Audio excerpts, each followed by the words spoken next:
Radio, música y cultura. emsradio.es.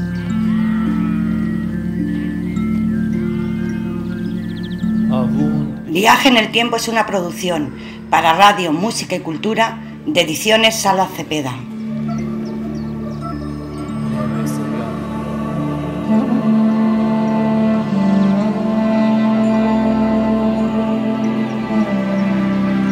Viaje en el tiempo. José Antonio Salas Alcázar. Una visión diferente de los grandes personajes de la historia antigua. Sin dogmas de fe, solo historia. Música original, Ramón Pérez de las Peñas. Dirección y producción, Gemma Cepeda Grande. Coordinación audiovisual, Michel Casas. Hoy, Judas Iscariote.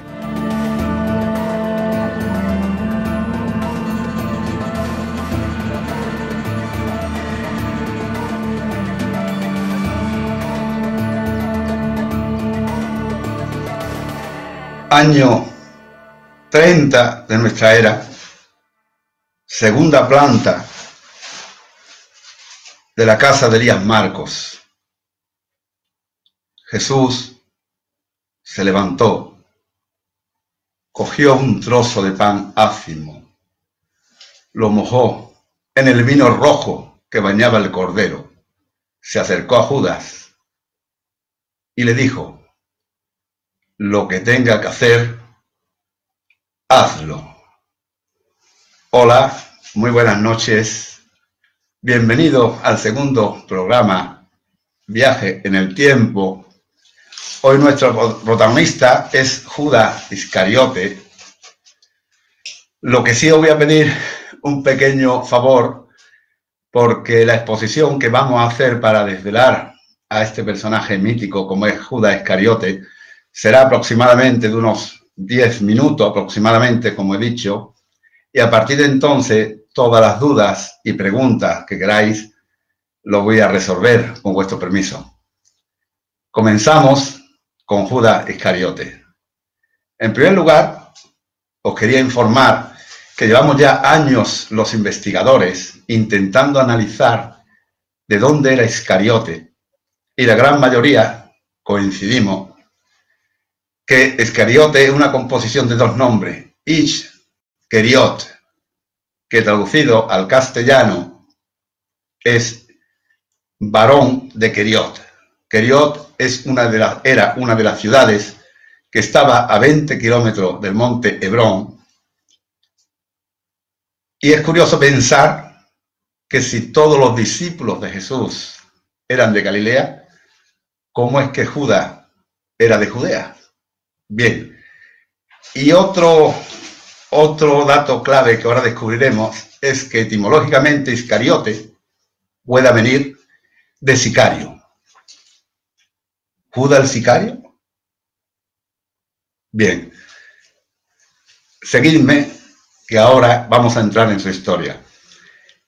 Para catalogar a una persona, catalogarla de traidor, yo creo que lo mínimo que hay que hacer es conocerlo.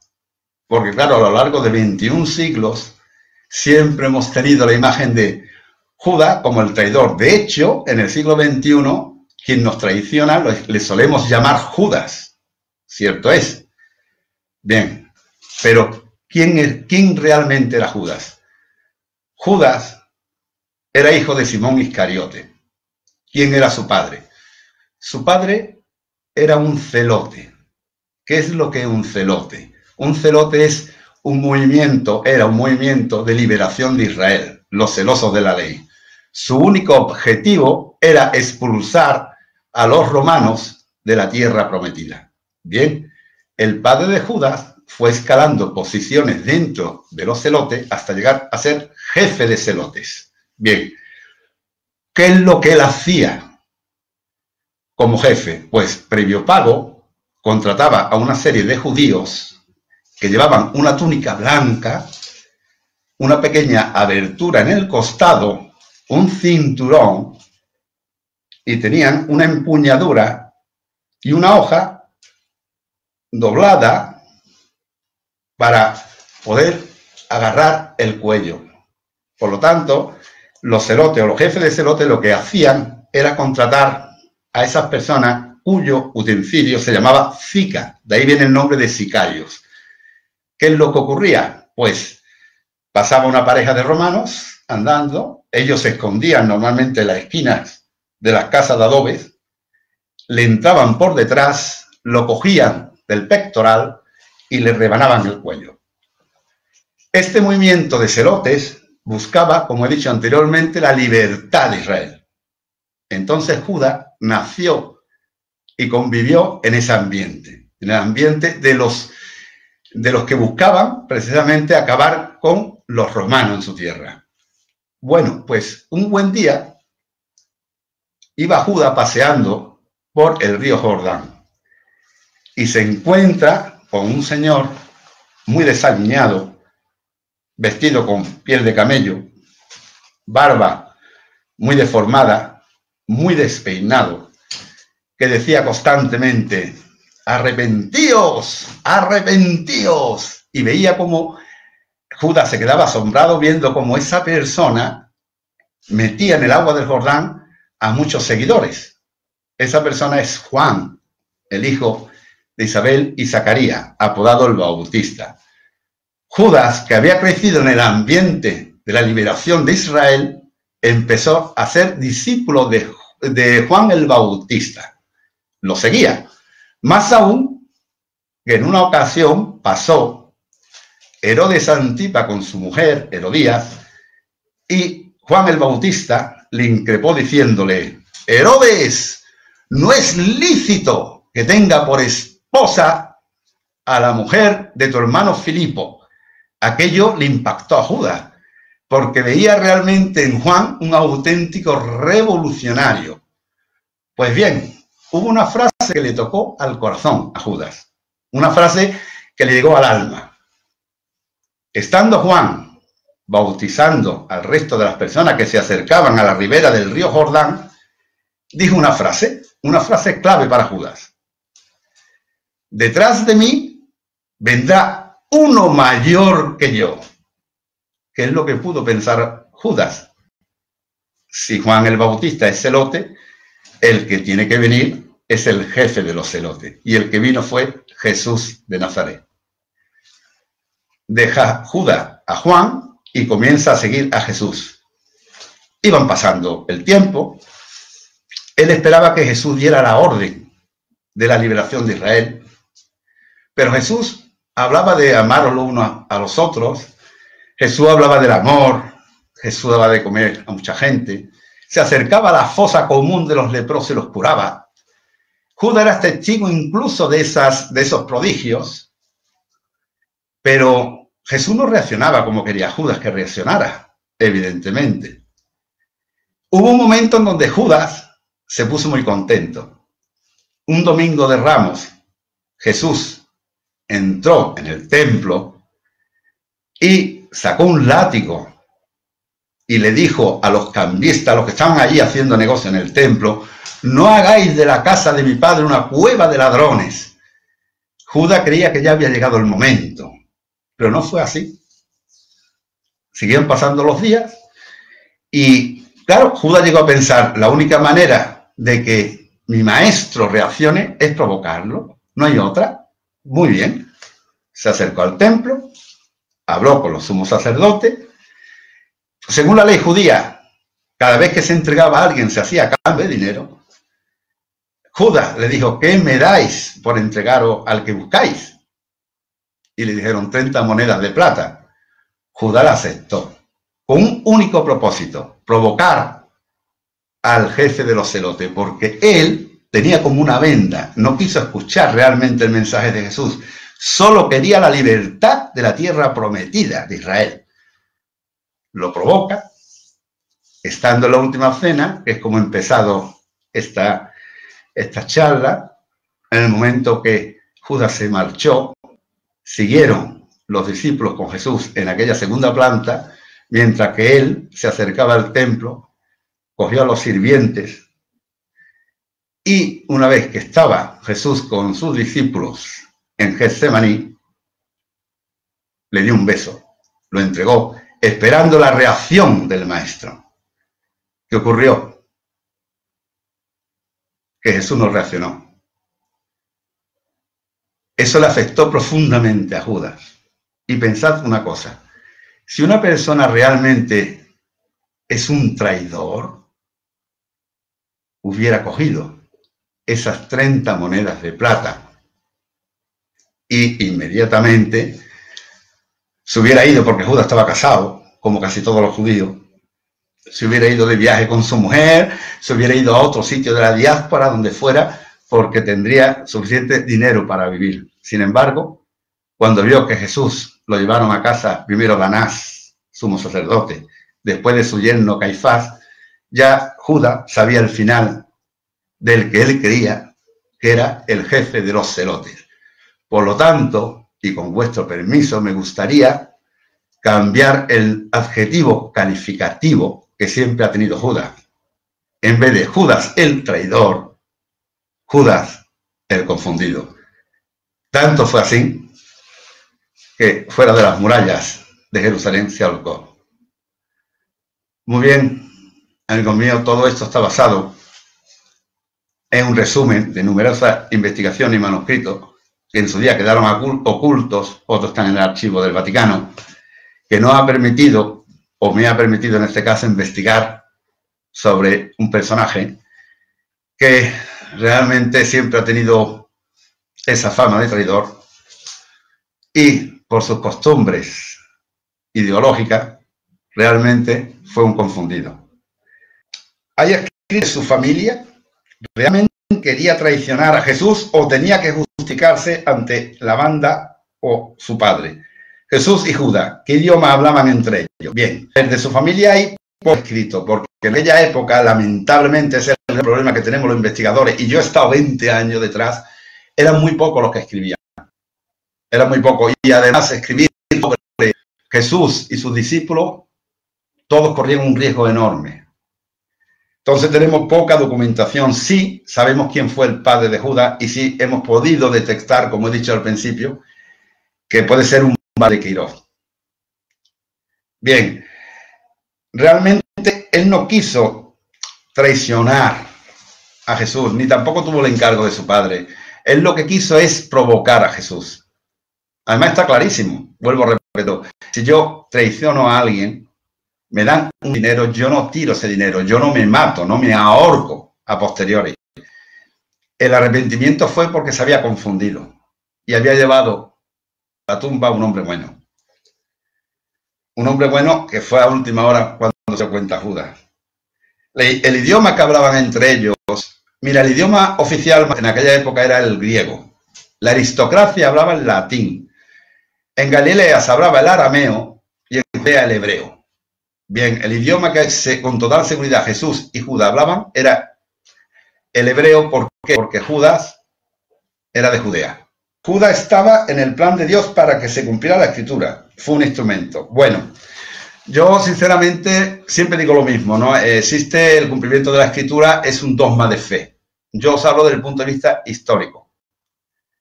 Entonces, pues evidentemente cumplieron las escrituras, sin lugar a dudas, pero yo no puedo basarme en dogmas de fe, sino basarme en lo que es la historia. Ciertamente, yo siempre he dicho lo mismo. Bueno, y lo voy a decir delante de vosotros.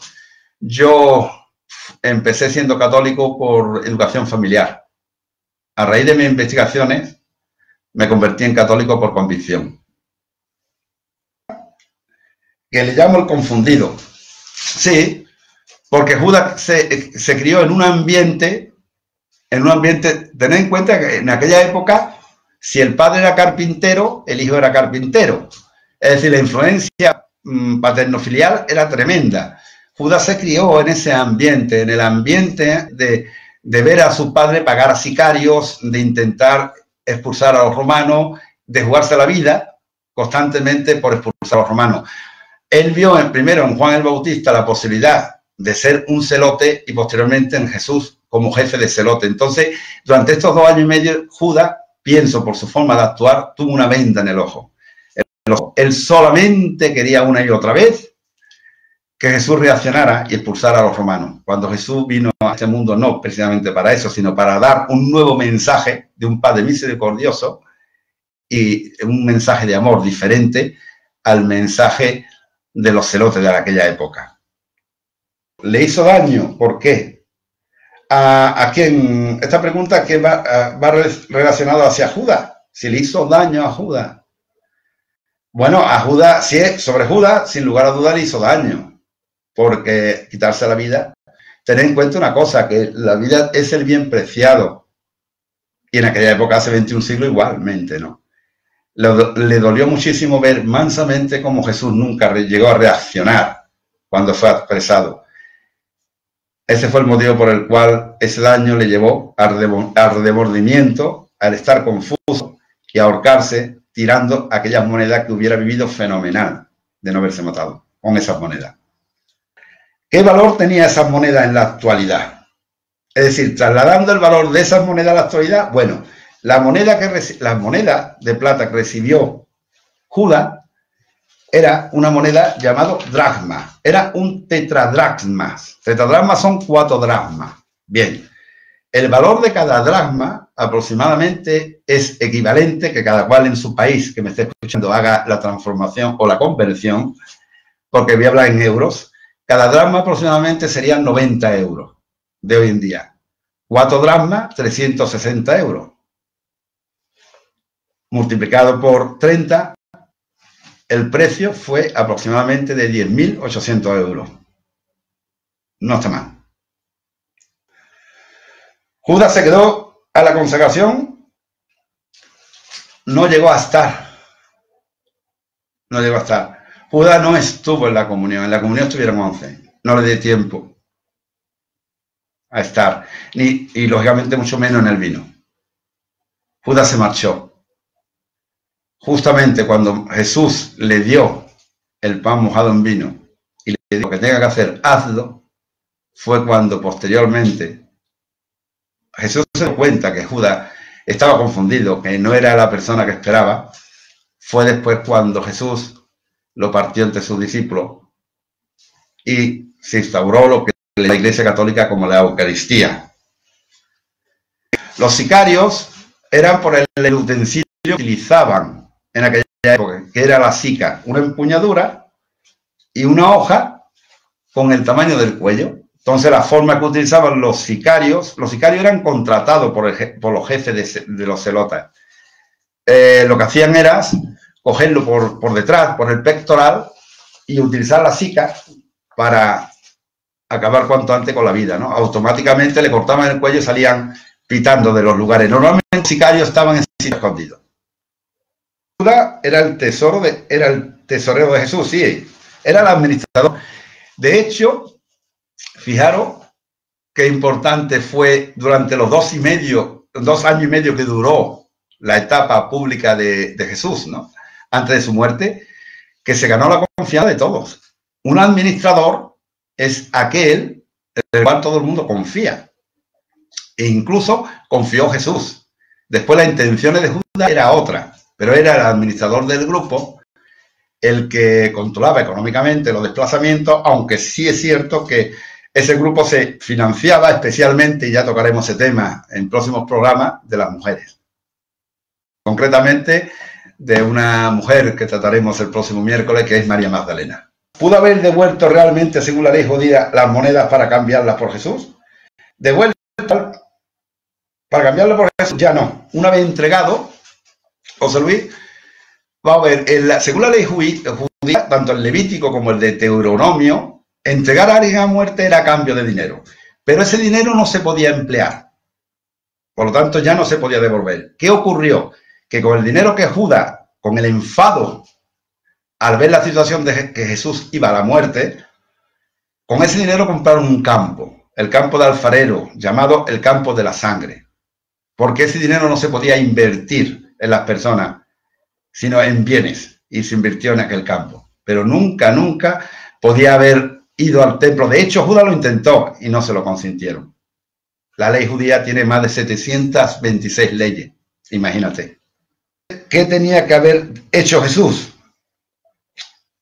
Jesús ante Judas.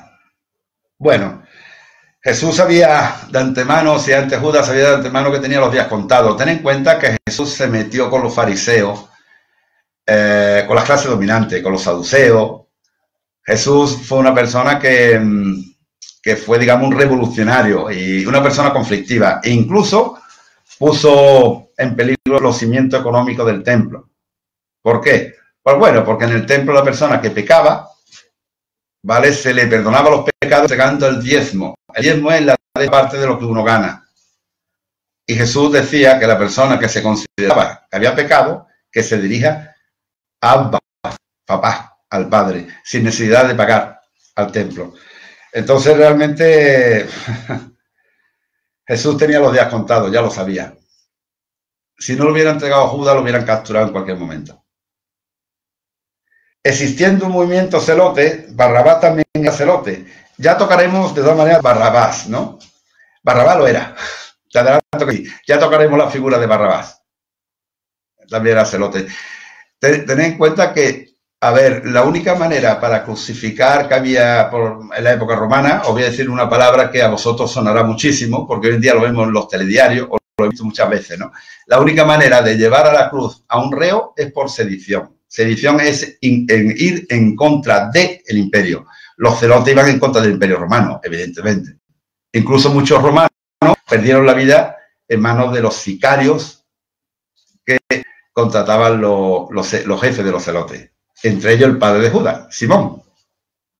Si Judas también era celote. Tenía la sangre, claro que sí, lo que tenía en la sangre. Lo que pasa que, claro, él fue el primer discípulo de Juan.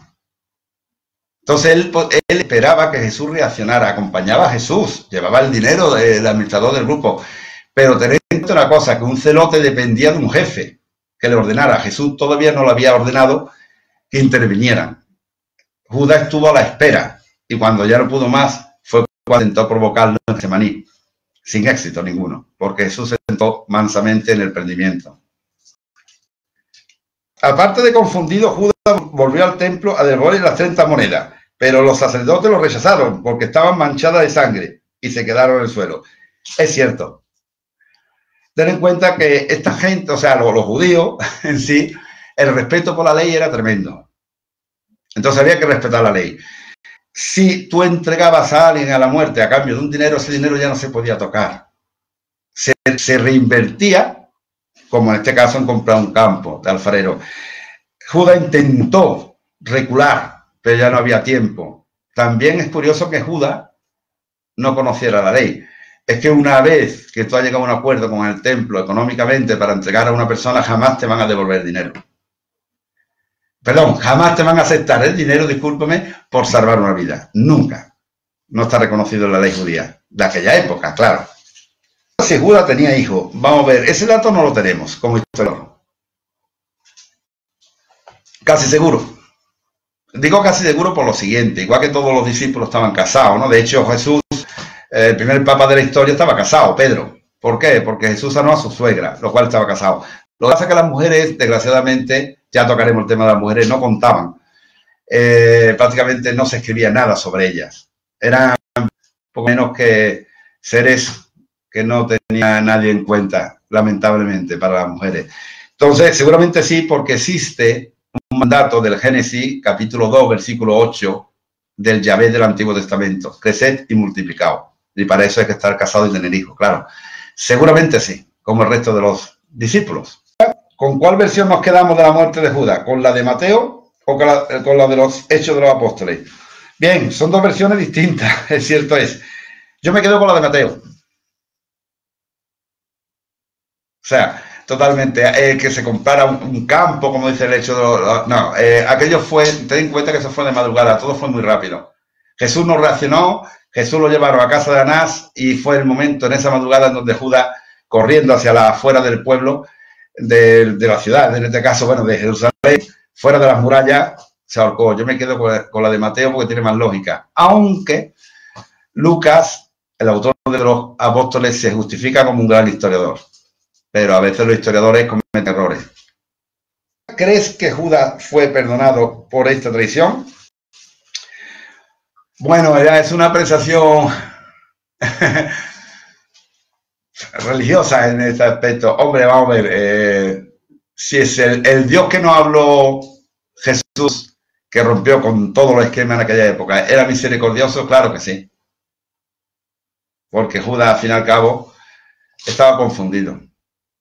Pero es que Judas, durante estos 2 años y medio, que es lo que sorprende, tuvo una venda en el ojo, no quiso ver más allá, no quiso ver el nuevo mensaje de Jesús. Él lo único que quería ver, lo que, perdón por la expresión, lo que había mamado en su casa, que no era otra que expulsar a los romanos de la tierra prometida que en su día Dios le dio a Moisés.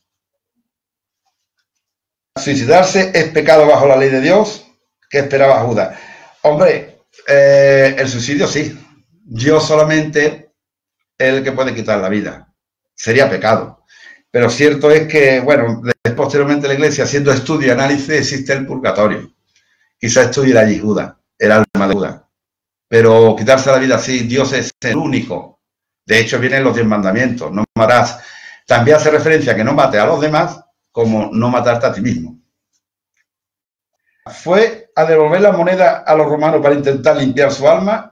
Los romanos la rechazaron y por eso se atormentó tanto. No, él se atormentó, pienso, como historiador, porque, bueno, intentó cambiar, decir, oye, mira, entregarlo de nuevo, os doy las monedas, pero es que la ley judía se lo impedía. Ya había entregado el cuerpo de este hombre, se le había entregado a Jesús. Él intentó cambiarlo porque él lo que esperaba, vuelvo a repetir, con aquel beso en Getsemaní, era que Jesús reaccionara con su poder, acabara con los servidores del templo, los romanos, y volviera a instaurar el reino de Dios, del Yahvé, del Antiguo Testamento en Israel. Ese fue el arrepentimiento y la confusión que tuvo Judas. Por eso he cambiado lo de traición por confundido, ¿no? Un Judas confundido. ¿Lo perdonaron los demás discípulos? No. De todas maneras, cuando Jesús le dijo en la última cena, no estoy convencido, porque de hecho ninguno de los discípulos, incluso ni Marcos, que fue el niño que estaba en la última cena, que ya hablaremos de ello, ni nada, prácticamente todos los escritos le llaman como el traidor. Por eso ha llegado hoy en día la palabra traidor. Traidor es lo peor que se podía decir en aquella época, ¿no? Entonces ahí demuestra como historiador que no fue perdonado. Nunca, jamás. Entregó su maestro para ellos, fue un traidor. Lo que ocurre es que el motivo, la justificación de entregarlo fue que él creía que Jesús iba a reaccionar, una reacción que nunca llegó. Pero los demás discípulos solo que no lo perdonaron porque todos los escritos que tenemos a posteriores, y yo tengo bastante, más de 80 manuscritos, todos nombran a Judas como el gran traidor. El gran traidor por el rebote, ¿no? Por llamarlo de un modo. ¿Fue Judas más fiel a Jesús de lo que la historia nos ha transmitido? Seguro que sí. Es más, se ganó la confianza de Jesús y del resto de los discípulos. Porque fue incluso el administrador del grupo. El administrador es la persona de confianza. Aunque Pedro sea la cabeza visible, Judas fue un hombre además que intervino poco. Estaba al lado de Jesús, ordenando todo, intervino muy poco.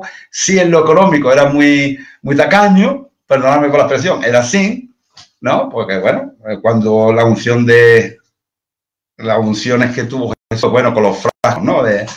Con los frascos tan caros de aquella época como el aloe, por ejemplo, pues él recriminaba que eso se gastara, ¿no? Pero era fiel y daba dinero también a los pobres, colaboraba, pero él, vuelvo a repetir, creo que durante todo, es como un enamorado. Una persona está enamorada, tiene como una vida y a lo mejor su pareja le está haciendo un montón de cosas y no se da cuenta porque está con los ojos no tapados, ¿no? Judas creo que estuvo durante estos 2 años y medio con los ojos tapados porque él nació en un ambiente de liberación de Israel.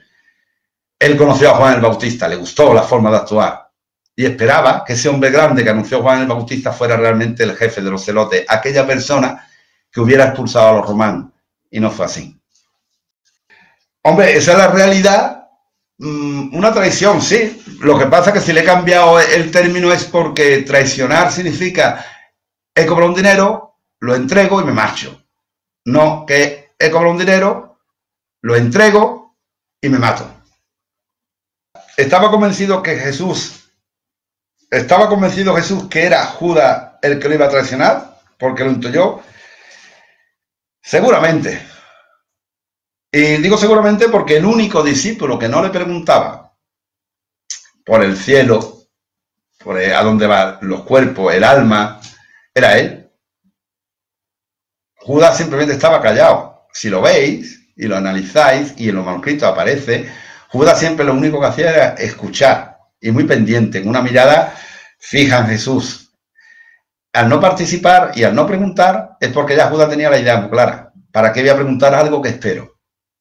Que no era otra cosa, vuelvo a repetir, y perdonadme que sea tan reiterativo, que es la liberación de Israel. Se venía a salvar al pueblo judío, y si era tan popular y conocido, ¿cómo es que el pueblo no lo apoyó a la hora de decidir entre Barrabás y él? Bueno, todo es dinero, ¿eh? Todo es dinero. Cuando Jesús fue a juicio, evidentemente el juicio se celebró, aunque no venga el evangelio nada más que te viene que se le lavó las manos Pilato, eso no es ningún juicio. Evidentemente la fortaleza Antonia, en el patio que había, los gentiles, los seguidores de Jesús estaban en los patios, le decían, de los gentiles, y los que dominaban digamos, el momento del exeomo, cuando aparece Jesús con Barrabás, era el clan de los saduceos y del templo. Ellos lo controlaban todo. Si a eso se le une que las necesidades económicas eran importantes en aquella época y el templo era rico, tenía mucho dinero, mira lo que recibió, pues imagínate lo que podía haber pagado. Tú condenas a Jesús, libra a Barrabás y tienes tanto, ¿no? 1 dracma, 2 dracmas, una cosa así. Todo estaba... Eran los que dominaban.